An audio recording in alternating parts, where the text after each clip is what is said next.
안녕하세요. 한류일보입니다.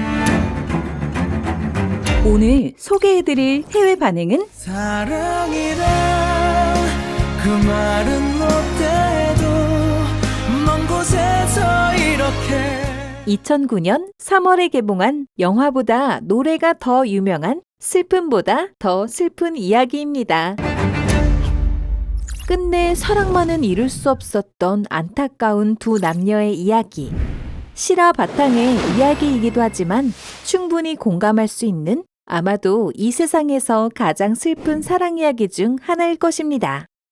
슬픔보다 더 슬픈 이야기가 2018년에 개봉한 대만 영화 모어덴 블루로 리메이크되었고 가림빈 감독은 원작을 보자마자 너무 감동을 받아서 대만 버전을 찍고 싶었다고 밝히기도 했죠. 중국에서는 예상외로 대만 버전이 캡틴 마블을 따돌리고 박스오피스 1위에 오르기도 했습니다. 천국의 계단으로 수많은 일본 팬들을 설레게 했던 한류 배우 권상우가 나오는 이 영화를 일본에서는 어떻게 봤는지 궁금해서 한번 살펴보았습니다.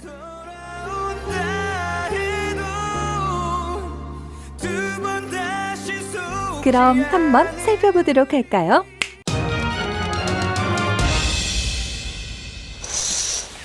리메이크도 울고불고 했지만 똑같은 형태의 본작에서도 또 너덜너덜 울고 말았어요. 너무 울어서 화면이 안 보이게 됩니다. 이 영화가 강력한 것은 엄청나게 울린 뒤 5배 정도의 힘으로 또 울리러 옵니다. 배탈 났을 때도 재입화가 더 위험하잖아요? 그것과 마찬가지로 그 오버킬립은 이미 충격에 가까워요. 마지막 회수 방법이 정말 한국적이지만 그게 또 너무 잘 돼서 도저히 눈물이 멈추지 않는다. 한국의 이런 타입에 나는 약하네.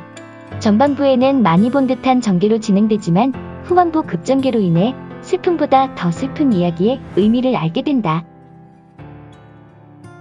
그동안 보여주지 않았던 상우의 눈물. 솔직히 너무하잖아라는 생각이 들 정도로 분방해 보이는 이보영의 가슴 속 속마음. 리뷰 쓰다가 또 울 것 같아. 슬픈 사랑을 좋아하는 분에게는 꼭 추천하고 싶은 명작입니다. 부디 손수건은 잊지 말자. 눈물 나는 작품이 많은 한국 영화 중에서도 상당히 질 높은 러브스토리. 오랜만에 얼굴이 오징어가 될 정도로 울었습니다. 전반만 보면 자주 울 수 있는 러브스토리이지만 끝까지 보면 여러 사람의 여러 가지 사랑의 형태가 보여 가슴이 괴로워지는 작품이었습니다.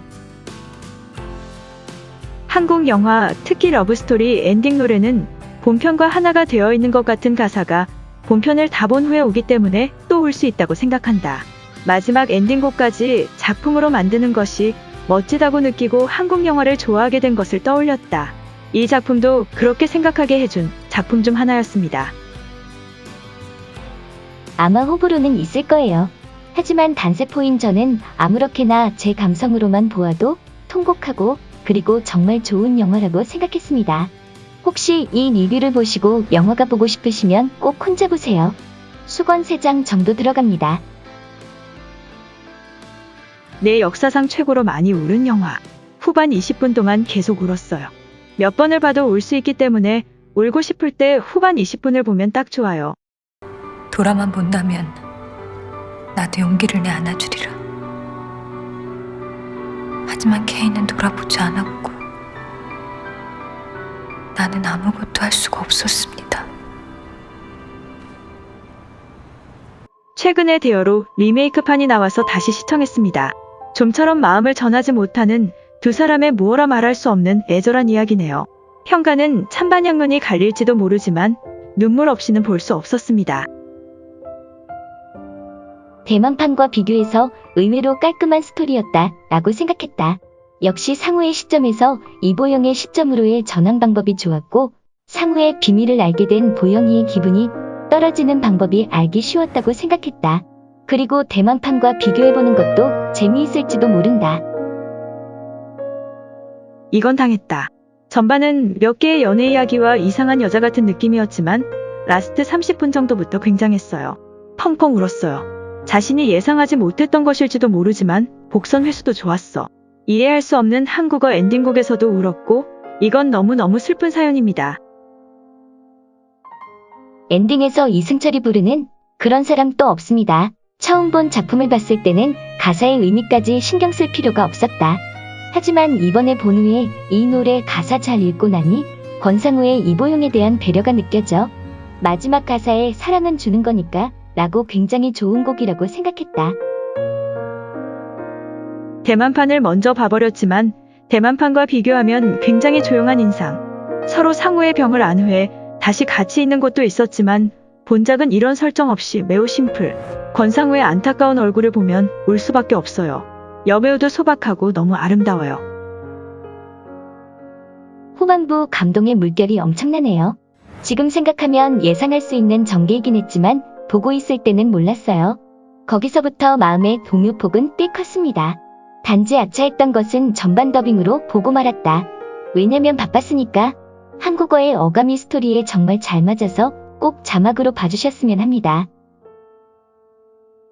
권상우를 좋아해서 본 작품. 애틋한 계통을 연기하는 권상우는 정말 최고예요. 보고 있으면 되게 애절해집니다. 이야기의 본 줄거리보다도 노래가 더 인상에 남았어요. 얼마나 많이 엔딩만 반복해서 보았는지 모릅니다. 대만판 리메이크 보기 전에 원작을 제대로 보고 싶어서 감상. 아예 사전 지식이나 예고라든지 리뷰라든지 전혀 보지 않고 감상했지만 너무 울어서 지쳐버렸다. 그 독특한 답답한 공기감이 뭐라고 말할 수 없이 좋아. 슬픔보다 더 슬픈 치과의사 슬프구나. 병 때문에 사랑을 고백하지 못하는 남자. 명작 8월의 크리스마스를 생각나게 하는 테마이지만 이 작품은 더욱 슬픔을 배로 늘렸습니다라는 느낌. 전개가 이보영 시점에서부터 복선회수 하자마자 안타깝고 치과의사 선생님 불쌍합니다. 사랑이란 무엇일까? 왠지 어울리지 않는 생각을 해버린다. 원래 울기 쉬운 나이지만 나는 웬만해서는 울지 않는 나인데 역시 한국의 러브스토리는 지독하게 강하다. 아니 정말 엄청 울고 말았다. DVD에서 이렇게 운 건 오랜만이네. 좋은 작품을 만났어요. 내 머릿속의 지우개나 새드무비 등의 작품들은 내 생각엔 한국 영화다운 한국 영화라고 생각해요. 이 작품 역시 그런 한국 영화다운 작품 중에 하나라고 느꼈어요. 구성에 관해서도 매우 훌륭하고 재미있는 작품이라고 생각했습니다. 온화하고 상냥하고 그렇지만 어딘가 거칠고 인간다운 점도 표현되어 그런 점이 좋다고 생각되는 작품이었습니다. 딱 제목 그대로 슬프다. 역시 권상우 이런 역할이 잘 어울린다. 이 영화의 장점은 아름다운 이야기로 억지로 눈물 받게 하는 것이 아니라 인간다움으로 눈물을 받게 하는 점입니다. 누군가를 진심으로 좋아한다는 것은 이런 것인지도 모른다는 생각이 들었고 자기 자신에게 있어서의 사랑이라는 것을 다시 생각할 기회가 되기도 했습니다. 정말 보기 잘했어요. 아 이제 안 돼 정말. 제 영화 감상 사상 가장 많이 울었던 영화일지도 몰라요. 제목이 나타내는 대로 해피엔딩을 원하시는 분은 그만두는 게 좋을 것 같아요. 저는 이 영화가 슬프지만 굉장히 와 닿았습니다. 굉장히 감동적이잖아. 어휘력 정모. 여러분들도 봤으면 좋겠어요. 나중에 또 볼 거야. 전반에는 어른이 되면 연애 영화를 볼 수 없게 되는 류의 감정이었지만 여자가 진실을 알고 나서는 단번에 너무 울어 얼굴이 마인부가 되었습니다. 주연인 권상우, 이보영 이 둘의 굉장히 자연스러운 연기가 대단하다. 후반부 스토리 솔직히 놀랐어요. 전반에만 잔뜩 울어버렸는데 후반에 설마 했던 반대 시점. 점점 눈물이 멈추지 않게 되어버렸습니다. 음악도 매우 애절한 멜로디라서 마음을 사로잡는 가사. 완전히 당하고 말았습니다. 끝맺는 방법이 한국이구나 라고 생각되었습니다. 첫 번째 분 이 여자 뭐야? 진짜 짜증나는데? 라고 보다가 후반에는 다 시원하고 동시에 너무 울었어요. 그녀 측의 기분을 이해한 후에 다시 한번 처음부터 보고 싶어졌습니다. 제발 나한테 얘기해. 내가 안아줄게. 내가 같이 죽어줄게. 네가 이때까지 잘해준 거 너 따라가서 내가 다 갚아줄게. 사랑은 주는 거니까 그저 주는 거니까. 이상 한류일보였습니다. 구독과 좋아요는 정말 큰 힘이 됩니다.